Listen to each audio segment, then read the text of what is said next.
12월 2일 수요일 말씀 묵상 시작하겠습니다. 안녕하십니까? 수원에 있는 좋은 우리 교회 한승아 목사입니다. 오늘 우리가 함께 나눌 본문은 역대하 24장 17절부터 27절까지입니다. 어제 우리가 요아스 왕의 초기 통치에 관해서 나누었죠. 요아스 왕은 자신의 할머니인 그 아달랴 때문에 죽을 뻔했었습니다.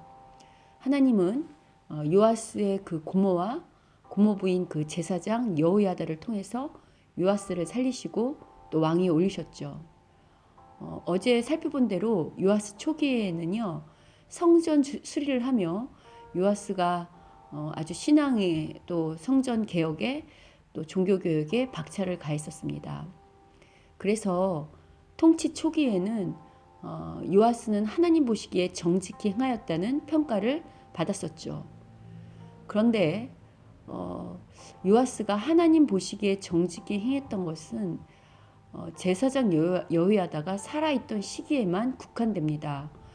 오늘 본문 17절은 제사장 여호야다의 죽음을 이야기하면서요. 제사장 여호야다가 죽자 그 때를 노리고 있던 자들이 새로운 세력을 일으킨 것을 말하고 있습니다. 그들은 성전 정화 운동에 타격을 입었던 유다 방백들입니다. 이들은 종교 개혁에 반발하던 수구 세력들이었거든요. 그들의 입장에서 자신들의 방해자였던 여호야다가 죽게 되자 이 수구 세력은 이때를 호기로 생각합니다. 그래서 이 수구 세력인 유다 방백들은요, 요아스 왕을 부추겨 자신들의 말을 듣게 합니다.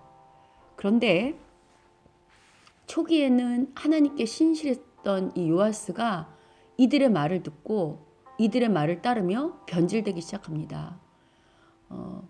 요아스는 수구 세력의 말을 따라서요, 다시 이전 왕들처럼 하나님의 성전을 외면하고 아세라 묵상과 바알 우상을 섬기게 됩니다.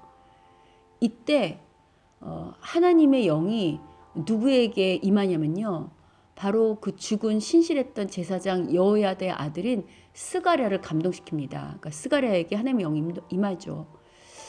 그래서 스가랴는요, 이 요아스 왕의 변심에 대하여 하나님을 대신해서 말씀을 대언하면서 그의 잘못을 질책합니다. 이런 내용이 오늘 본문 20절 이하에 등장하죠. 하지만 요아스는 회개하기는커녕요, 오히려 스가랴를 그것도 성전에서 죽여버립니다. 요아스는 지금 하나님에 대하여 패역할 뿐만 아니라요, 여러분, 요아스가 구사일생으로 살아난 것 바로 자신의 고모부인 제사장이었던 여호야다 때문이잖아요. 그런데 이 여호야다의 은혜를 원수로 갚는 배은망덕한 행위를 지금 하고 있죠. 이처럼 하나님을 떠난, 그리고 하나님 보시기에 악한 이 요아스에게 기다리고 있는 것은요, 바로 하나님의 심판입니다. 이 당시 아람 왕이 하사엘이었는데요, 그가 바로 이 요아스가 다스리던 이 남유다를 침공한 것입니다. 이 동일한 내용을 담고 있는 열왕기하 12장 17절부터 18절과 달리 역대기 저자는요, 이 일을 해석해 주거든요. 이 전쟁을 어떻게 해석하냐면 요아스를 질책하는 하나님의 대언자인 스가랴를 죽인 지 1년이 채 지나지 않아서 이 전쟁이 일어났다고 이 사건을 강조하고요. 또 지금 아람의 침공에 하나님이 계시다는 것을 오늘 본문의 역대기 저자는 강조하고 있습니다. 결국 남유다는 이 전쟁에서 패배하죠. 역대기 저자는요, 패배 이유를 요아스가 하나님을 버렸기 때문에 하나님께서 그들을 심판하시라고 말하면서요, 지금 아람 군대가 아주 적은 수로 침공했는데도 패배한 이유가 바로 요아스가 하나님을 버렸기 때문이라고 정확하게 설명하고 해석하죠. 이제 요아스는요, 이 전쟁에서 패할 뿐만 아니라 아무런 죄 없이 죽였던 그 스가랴의 핏값을 치르게 됩니다. 요아스는 아람 군대에 의해 부상을 당한 후에 그의 불의함에 반감을 갖고 있던 신복들에 의해서 암살당합니다. 여기서 역대기 저자는 아주 흥미로운 이야기를 기록하는데요. 철저한 종교개혁을 이끌었던 제사장 여호야다는 130세까지 장수하고 또 왕의 묘실에 장사된다고 이 오늘 변절하는 요아스의 이야기를 시작하는 요 본문인 바로 앞구절인 15절 16절에서 말하고 있고요.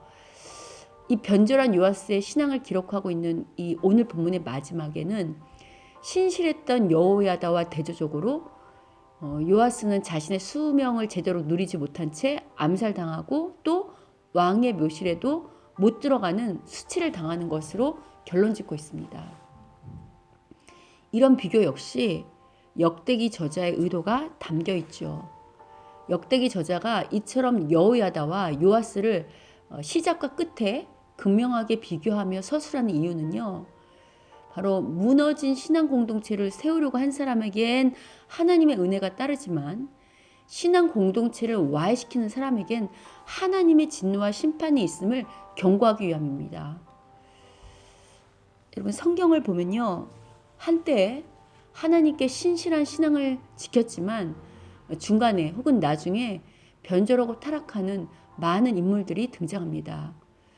물론 그들이 신앙을 잃어버리게 된 데에는 다 나름대로의 자기만의 이유가 있을 것입니다. 사연이 있을 것이고 이유가 있겠죠.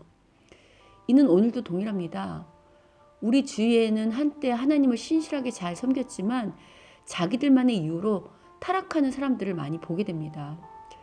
유명한 목회자들 중에서도요. 초기에는 하나님을 신실하게 섬기고 그래서 교회를 부흥시켰지만 어느새 변질되고 타락하는 경우를 보게 되죠. 그런데 문제는요. 이들은 자신들이 신앙을 버리거나 타락했다고 여기지 않습니다. 다 자기 나름대로 자신을 합리화하면서 이유와 근거를 대죠. 이는 성도들도 동일합니다. 성도들 중에서도요. 그러니까 우리가 이제 말씀에 비추어 볼 때는 분명히 올바른 신앙생활을 하고 있지 않음에도 불구하고 자신은 올바른 신앙생활을 하고 있다고 생각하고요. 또 때로는 올바른 신앙을 하지 못하는 여러 가지 이유를 대기도 합니다. 물론 우리가 하는 일이나 직장, 사업 혹은 또 경제적인 문제 혹은 건강의 문제 또 자녀의 문제 등 여러 삶의 문제들이 우리가 하나님께 집중하지 못하도록 또는 우리 신앙생활을 제대로 하지 못하도록 만드는 요인들이 있는 것도 사실입니다. 그러나 엄밀히 말하면요. 이런 외적인 환경 때문에 신앙이 변질되거나 무너져서는 안 되죠. 중요한 것은 외적인 환경이나 이런 어떤 외적인 문제가 아니고요. 모든 문제는 내 영혼의 문제부터 야기되는 것이 사실 아닙니까? 이 점을 꼭 기억하십시오. 아울러 오늘 본문은 우리에게요. 우리가 어떤 사람들과 함께 해야 하는지도 잘 말해주고 있습니다.